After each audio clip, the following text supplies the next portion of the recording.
Oh yeah, we got some carving, y'all. Oh! Let all the brakes, everything looks good. But we're still getting a scraping sound coming from the front, and it's only when I turn, so I know it's has nothing to do with the rear, even though I'll probably check it later.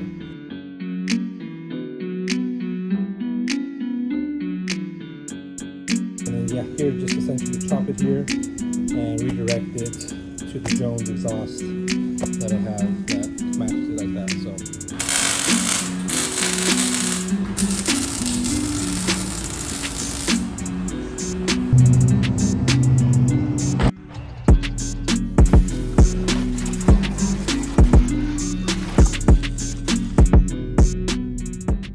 Previously on Avatar. For sure don't have brakes. And this shit's loud as fuck. Damn. Yeah, there's probably fire going under there, so I'm gonna stop it. Nice. E-brake works, but I don't like that the right one is getting stuck. So I'm not sure if I have to adjust something there, but I mean, kind of works. Hopefully over time it'll be the same, but yeah. It's good to be back in this bee. okay, so we got it moved in a different location. As you can see, we have her about to get jacked up. Because I started it on, obviously, super fucking loud. So then I started mocking up exhaust in the back, but then I tried to push it by hand, and this wheel here, or this rotor caliper, is stuck. So it's not letting it. It's like clearly completely stuck. So like all the other ones, I'm able to rock it, and this one's just binding. So I don't know if I have to put more lubricant on the slides for the caliper.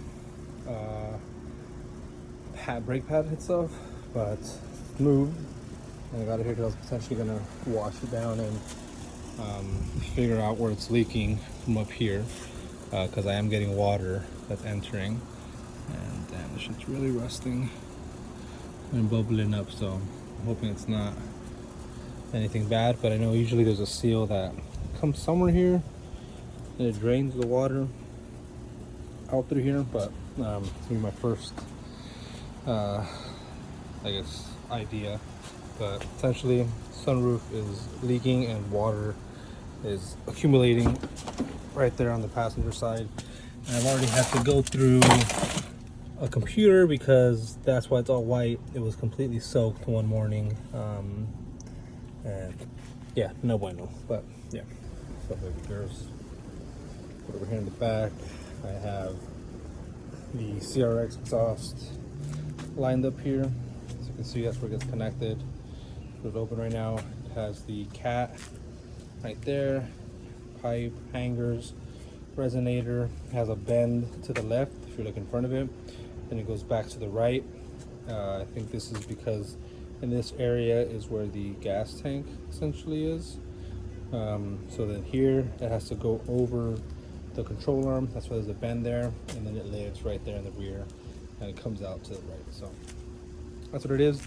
This is what I have. So this is what I tried to mock up, and I'm gonna have my muffler welder kind of try and match it as much as I can. I don't know if it's easier. Let me know if you're a welder, if it's easier for me to bring you it disassembled or leave it on the fucking car. But I can't imagine me being able to drive it 30 minutes open headers like that. But anyway, as you can see, the length pretty close. This is what I don't know what car it's off of, but you can see it's a far can out there, but it has this piece here. So essentially I could get it to where it is, right? Let's say, okay, we'll get to the next one. I have this resonator that I got that took off of the Z because it was way too fucking loud, and I got a longer one. So this one potentially could be used, but like I said, I have this gap here that's not being made, but that's only because this exhaust that I have here has this bend a little earlier, but it kind of looks pretty similar. I don't think it's gonna clear like the same, but I'm gonna ask the welder if he could essentially piece together this shit Like obviously try and use this piece here because it matches that bump. If you need to add more weld, but you know it has that same bend there. Obviously you could reuse a resonator and just possibly weld in a different adapter there. And then yeah, here just essentially chop it here and redirect it to the Jones exhaust that I have that matches it like that. So a couple goals for today would be to obviously clean this shit up because I'm obviously in the process of cleaning this stuff up. Second thing would be to take measurements. So I want to take measurements of this exhaust and see if I can model it and just have it for reference, just so moving forward. If I want to do something crazier, race out of titanium or something fucking ridiculous, unnecessary, at least I have a file. I'm able to do whatever I need there. So that'd be the second thing that I want to do right now. And the third thing would obviously be to try and unlock that right side of the CRX. If I can get those three things done, then I could obviously probably take it around the block, potentially check out the brakes, and then kind of fine tune those and essentially get it ready to be drivable. And that was the goal. A little late on it, but it is what it is. That's kind of goals for today. And then the next day will probably be putting body panels on and kind of sizing everything up, making sure everything fits, alignment, and getting contacts for paint. It'll be the last thing, obviously besides fixing that leak like I mentioned earlier, but just a lot to do, and I'm glad that we're getting there little by little. And like I said, still don't know if all the suspension stuff that I did affected anything, so gotta also be mindful of that. But we're getting there, and it feels good to be back in the Rex, and glad to be back recording and stuff. So just hopefully I'm able to edit all this and get it together. But I'm trying, guys. Okay, keep going. All right, guys, another day. So today, well, yeah, today's a continuation of the other day. We bled all the brakes, everything looks good. But we're still getting a scraping sound coming from the front, and it's only when I turn, so I know it has nothing to do with the rear, even though I'll probably check it later. So right now I just have it up in the air, and I'm essentially just gonna turn the wheels to see if I can see anything. And I'm just showing you guys, but I've already kind of seen what's happening. But I don't know if it's because I have the lowest setting for the torsion bars, but I have contact essentially on the rotor and on the lower control arm, that radius arm. So I'm gonna see if I can raise it, and that helps it. If not, I'm wondering if I have something wrong with my camber or something and I need an alignment. But regardless, these are things that I want to check before actually dailying it, and I think any of you guys should as well. You can probably see there, there's no scraping, no interference or anything. But as you can see, try and get like a piece of paper to see how, or like a piece of sandpaper to see if I can get like sand some of it away. But this side for sure got a good maybe 1/4 inch radius. And then if you were to go on the other side, but just from first glance, this one doesn't look as bad. So I know it doesn't have to do with anything else as far as like if I do something wrong, but we are going to raise the torsion bar a little bit. So I'm going to put it about maybe 3 threads, bring it down on the ground, and see if we still have that same grinding. That's what we do. What's up, y'all? So as you can see, I got some fenders right here. What's left of him, at least. This is the passenger side that is kind of broken in some spots, but I'm still able to get a pretty good 3D scan, I like to think. And then I have the broken header panel, about half of it, and then that other piece is the other fender.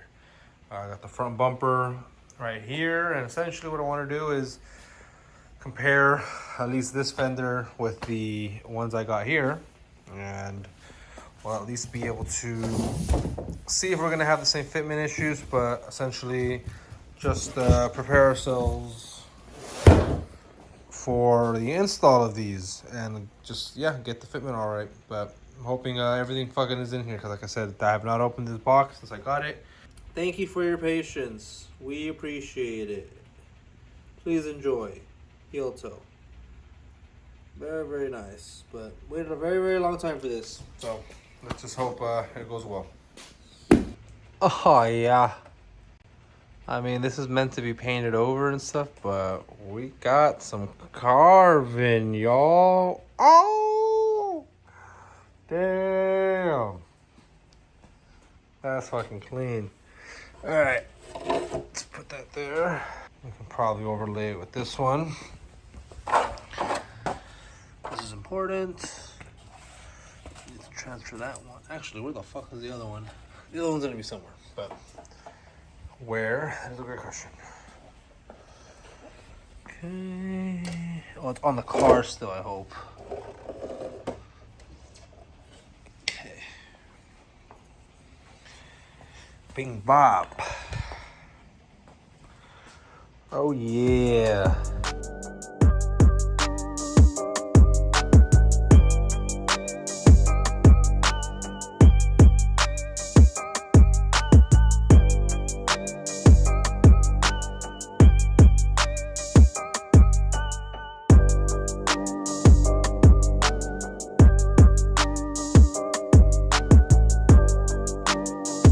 The only thing that these don't come with, like I said, they're replicas, is they don't have the hole location here for these brackets. And this bracket essentially slides into here. You tighten that, and you can see the part that's broken off. But just gonna essentially attach them all to basically the front end.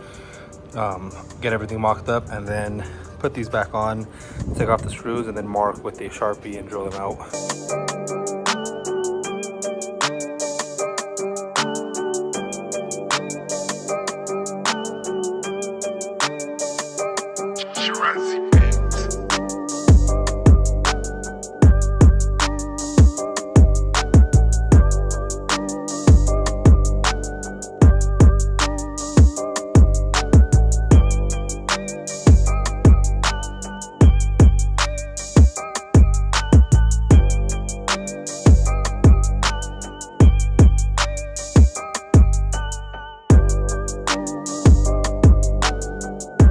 Alright, so like a dumbass, I had to remove the header panel and the bumper because I didn't have access to get this portion of the fender in. So we are back to square one. We got the bumper off, but we got the fender on. There's an attachment there, one there. We got the one here that did not line up, but I'm gonna drill it out and match it. We got this one, that one, that one. All 10 millimeters. Got a Phillips head there. You got this one. I gotta find the clip that's actually not broken for the side marker here, and then we got a bolt out there. So that's all that you need to fasten it.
Just in time for the sun to go down, but got all the new carbon fiber fenders on the front end. Got the corner lights on, secure, very secure. What's going to tighten that? So, but gaps are okay, but this is for sure secure. Cool. See the gap on this side. Gap is pretty tight here. Both of my tabs are broken here, so this one's kind of not all that secure. Gaps here, pretty good. Also depends on my bumper and my lights. Same thing here, pretty tight. Tighter on top here, I have to adjust it, but header panel seems good. bad. So I'm gonna take it for a drive or a spin and yeah, see how it is.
CRX.